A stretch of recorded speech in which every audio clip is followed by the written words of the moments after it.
não parar, não precipitar e não retroceder. Então dizer para esse cara, sabe quando nós vamos parar? Nunca. Nunca na sua porca vida. Né?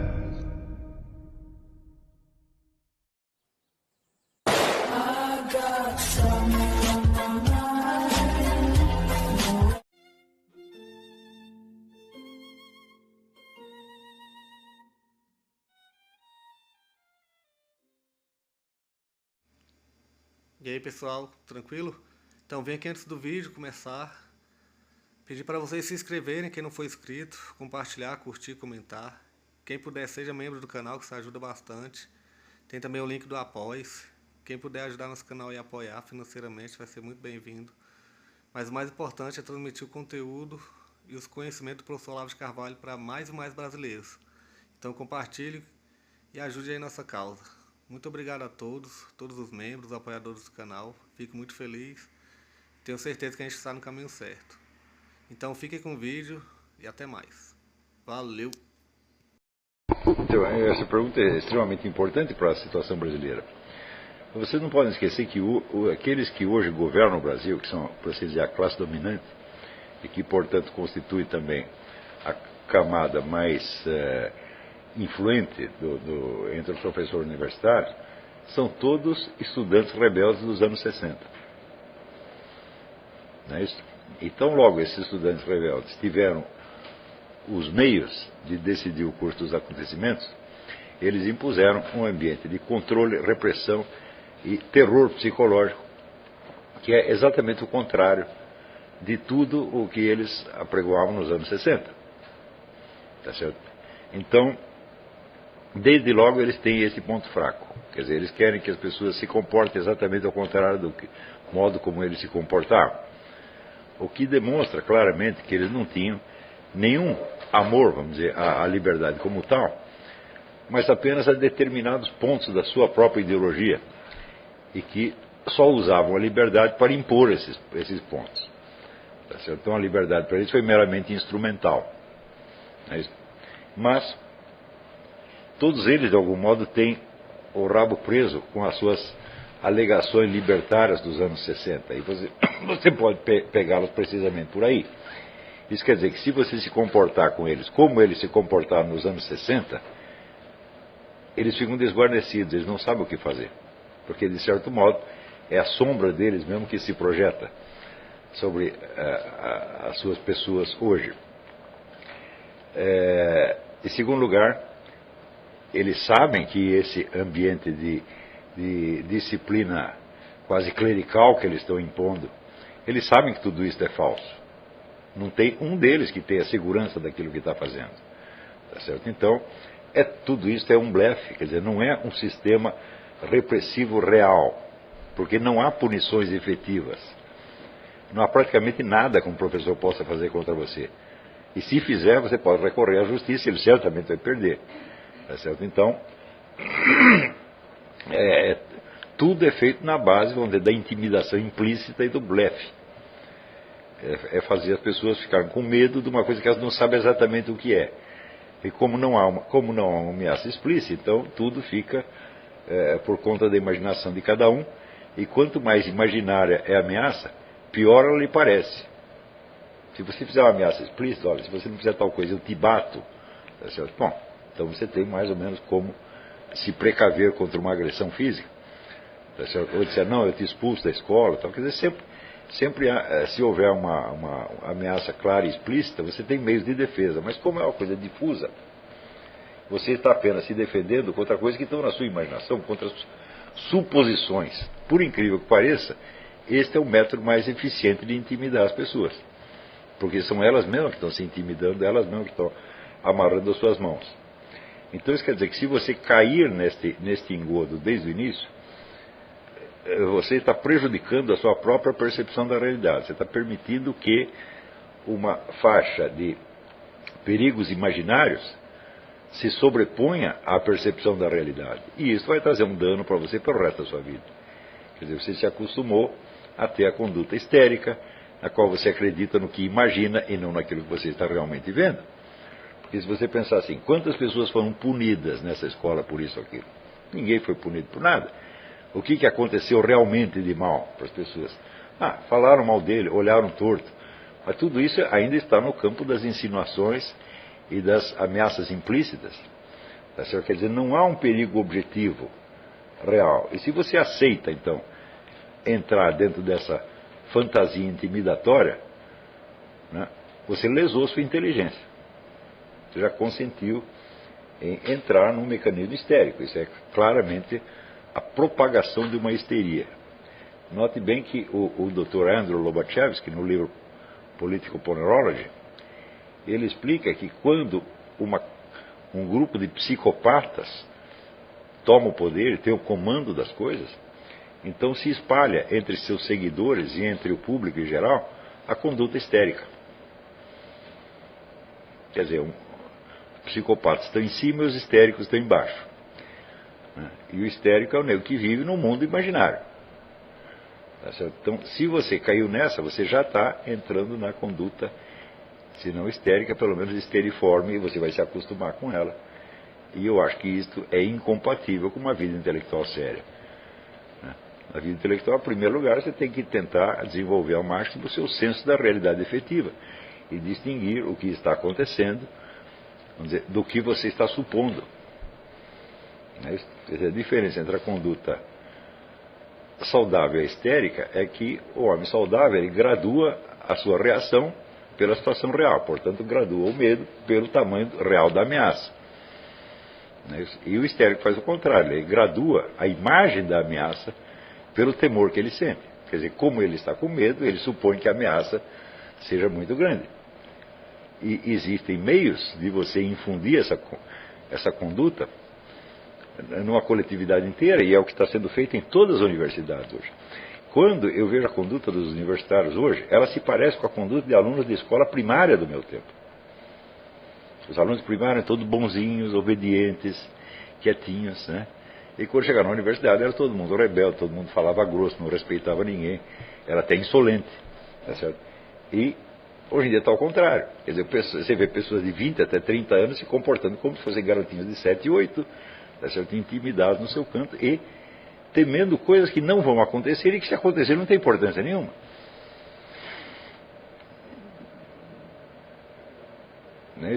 Então,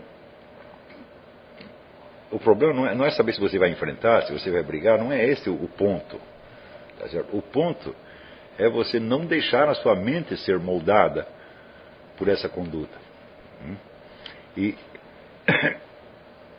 nem sempre a conduta provém da sua mente. Às vezes ao contrário, a conduta vai moldar a sua mente. Quer dizer, você agiu de tal ou qual maneira, e daí você ajusta os seus pensamentos e suas reações, de certo modo, para justificar aquilo.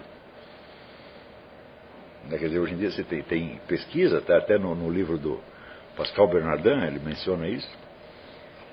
Se você faz uma pessoa se comportar de tal ou qual maneira que contraria os princípios e valores dela, em 82% dos casos esses princípios e valores serão mudados em seguida. Mesmo que a conduta seja puramente imitativa. Quer dizer, você não pode esquecer o seguinte, que a conduta ela tem uma presença física, ao passo que o que está na mente é apenas um fluxo mais ou menos, como diz, informe, tá certo, de imagens, sons, etc, etc. Então, a conduta real ela tem um peso maior do que o pensamento. Né? Então você ajusta o pensamento ex post facto para justificar a sua conduta e pronto, aí você já está mudado. Então não deixe que isso aconteça. Se isso acontece 1, 2, 3 vezes, pronto, você está lesado. Não é isso? Então você reagir de uma outra maneira preservará a sua mente. É esse o ponto. E se para você se defender disso for conveniente, vamos dizer, uma conduta mais autoafirmativa, não hesite em fazer isso. Mesmo porque você vai estourar o blefe. É blefe em 100% dos casos. Não há nada que eles possam fazer contra você.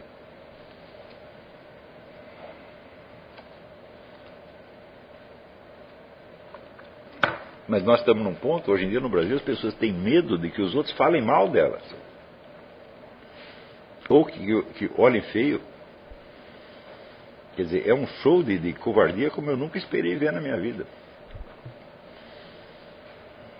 Eu cheguei na idade madura nos anos 60 e na época, vamos dizer, uma certa dose de coragem era normal. Tá certo? E no meio universitário, né, a atitude rebelde e insolente também era normal, era praticamente obrigatória. Não que fosse bom, não que isso fosse necessariamente bom, porque o problema não é saber se você é respeitador ou desrespeitador, mas o que você está respeitando? Quer dizer, você respeitar o que não merece, né, é desrespeitar o que merece. Então o problema não está tanto na conduta, mas em quais são os valores que estão em jogo. Não é isso?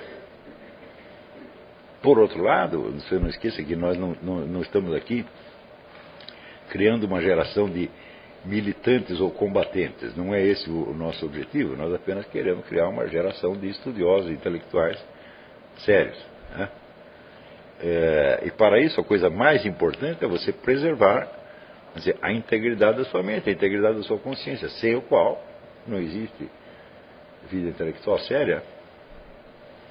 Então, para preservar isso, realmente vale tudo. Até você sofrer algum dano social, mesmo que seja um dano social real, vale a pena. Porque não esqueça que a sua posição social, ela vai passar, ela é sempre momentânea, mas você vai continuar existindo, né?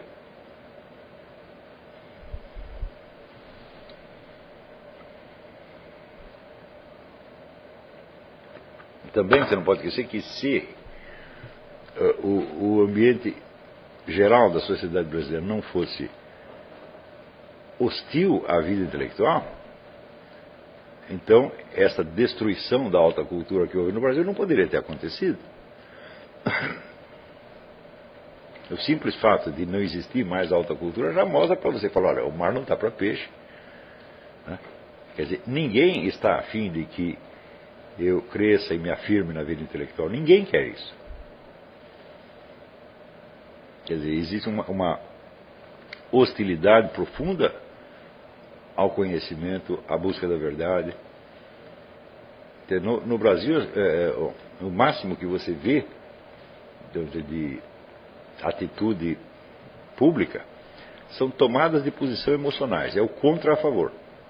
É o gostar ou não gostar. Praticamente as pessoas só abrem a boca para fazer isso. Então, por exemplo, agora está vendo toda uma discussão aí, saiu a condenação do Zé Dirceu. Então tem pessoas que estão aplaudindo e tem pessoas que estão revoltadas. Mas na discussão não aparece a substância do negócio. E para ele cometeu o crime ou não? E qual é a lei? Você não precisa ter raiva ou amor pelo Zé Dirceu para tomar uma decisão dessa. Esse é o problema objetivo, né? Quer dizer, é claro que uma condenação ou absolvição, ela pode ter consequências políticas que serão consideradas agradáveis ou desagradáveis. Mas você não pode julgar a substância do problema pelas suas eventuais consequências agradáveis ou desagradáveis.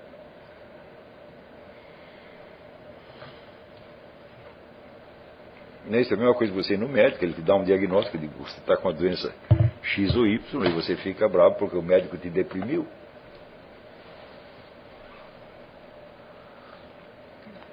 Quer dizer, bom, se você está com câncer, pouco importa, você pode estar, né, estourando de felicidade, você vai morrer do mesmo jeito. Quer dizer, a ênfase no aspecto emocional é excessiva no Brasil. E o aspecto emocional sempre vem acompanhado da ideia de condenação ou de louvor. Eu vejo, tudo que eu escrevo, assim, 90% das pessoas interpretam como uma tomada de posição a favor ou contra. E toda hora pergunta para mim se eu estou a favor ou contra de determinada coisa. Como se fosse normal e obrigatório você ter uma posição a favor ou contra tudo. Não é isso?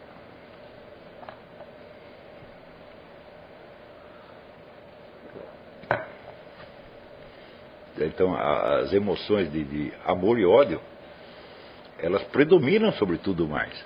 E isso também é altamente lesivo à sua inteligência.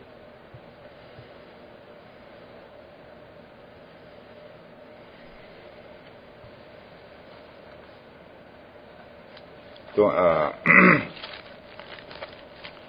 veja, a ênfase emocional no que quer que seja implica um investimento de energia até física, tá certo? Quer dizer, gasta as pessoas.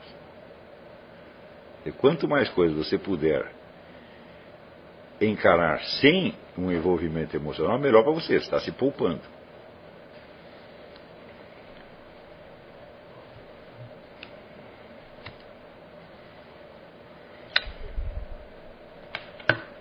Então é aquela observação do Whittle Perry, quando eu estive aqui, que ele disse, os brasileiros são muito nervosos. São mesmo.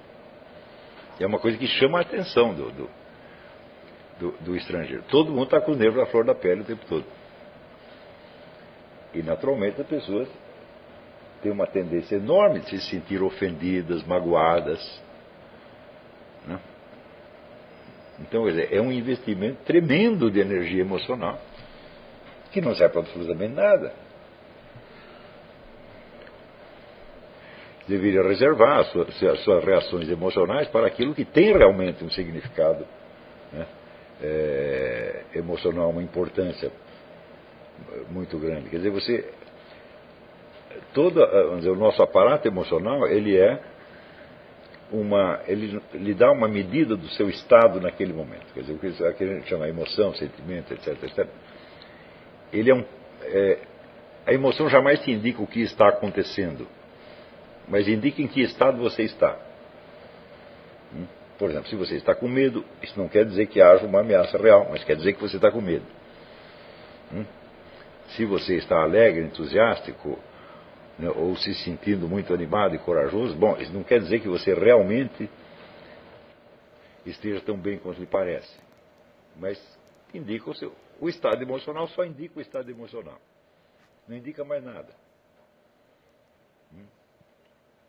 Então isso quer dizer que se você se deixa guiar na vida pelo que você está sentindo, você vai errar praticamente sempre. Né? Quer dizer, o sentir, a emoção, você tem que distinguir isso do que é o perceber. Né? Se aquilo que você percebeu, então logo começou a perceber, já vem a emoção em cima, daí para dentro o que você está percebendo é a sua emoção e não o que está acontecendo. Então, uma das maneiras de você contornar isso é você desenvolver mais o senso da curiosidade. Quer dizer, antes de você reagir favoravelmente ou desfavoravelmente, você querer saber o que é. Não é isso? O que também não deixa de ser uma emoção, quer dizer, a curiosidade é uma motivação forte. Mas, incrivelmente, nós vemos que este senso da curiosidade, que na infância é muito grande, é muito intenso, ele logo acaba. As pessoas não querem saber mais nada. Chega um ponto onde fechou. Quer dizer, toda a vida interior da pessoa circula na base da repetição, né, da busca das emoções agradáveis ou desagradáveis. Você não pode esquecer que o agradável ou desagradável vem, quer dizer, das esferas mais baixas do psiquismo humano. Quer dizer, a nossa mente animal, nosso cérebro animal, né, ele só pensa nas seguintes coisas: comida, sexo, né, e agressão ou fuga. É só isso. Ele não conhece mais nada além disso. E se você pensar bem, você vai ver que examina a conduta das pessoas em torno e você vai ver que ela é praticamente determinada só por isso. Às vezes a vida inteira do cara. Hoje nós estávamos lá, a gente está examinando o currículo de um sujeito que é um teólogo luterano gaysista. E daí você vê a carreira acadêmica do sujeito é inteiramente feita de trabalhos sobre gaysismo. Né? Então isso significa o seguinte, que o impulso sexual dele é a chave para toda a atitude dele em todos os domínios da vida. Não há nada que não esteja colorido por isto. Então por isso que eu digo, a pessoa gay, homossexual pode ser uma pessoa normal, equilibrada? Pode, mas um gaysista não pode. Ser homossexual é doença mental? Não, mas ser gaysista é doença mental, obviamente. Porque o sujeito só pensa naquilo. Aquilo é a chave de tudo. Quando o normal na vida é você ter muitas chaves diferentes para muitas coisas. Às vezes você age por curiosidade, às vezes você age por interesse financeiro, às vezes você age por uma ambição política, às vezes você age em função de valores morais religiosos, às vezes você age em função de uma ideologia. Quer dizer, você tem um conjunto de chaves complexas e elas não combinam entre si. Por exemplo, o sujeito pode gostar de certas coisas e ao mesmo tempo ele aderir a valores morais religiosos que são contra aquilo. Isso é normal no ser humano, né? Mas a partir do momento que o sujeito vira um teórico gaysista, teórico feminista ou qualquer coisa assim, tudo será decidido em função da sua inclinação sexual. Você acha que isso é normal? Se você pega a história dos homossexuais de antigamente, pega os homossexuais mais célebres da história, André Gide. André Gide era realmente tarado, tá certo? Porém, ele tinha outras chaves de interesse. Por exemplo, ele tinha uma consciência artística altamente desenvolvida. Tá certo? Então quer dizer que no campo literário ele faria as suas escolhas em função dos valores estéticos e literários que ele tinha aderido e não em função da sua inclinação homossexual. Está compreendendo? Ele não deixaria que ela predominasse. Então,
Chegamos a mais um final de uma aula, de um vídeo. Espero que tenham gostado.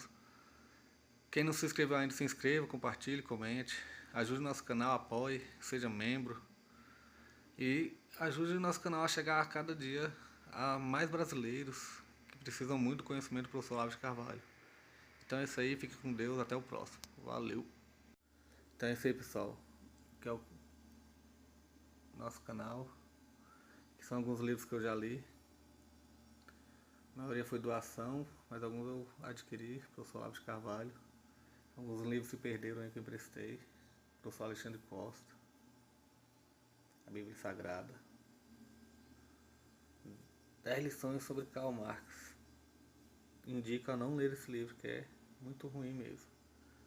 Alguns pensadores aqui que realmente, como o professor Olavo de Carvalho disse, não são pensadores. Valeu, tamo junto aí. Apoie nosso canal, seja membro.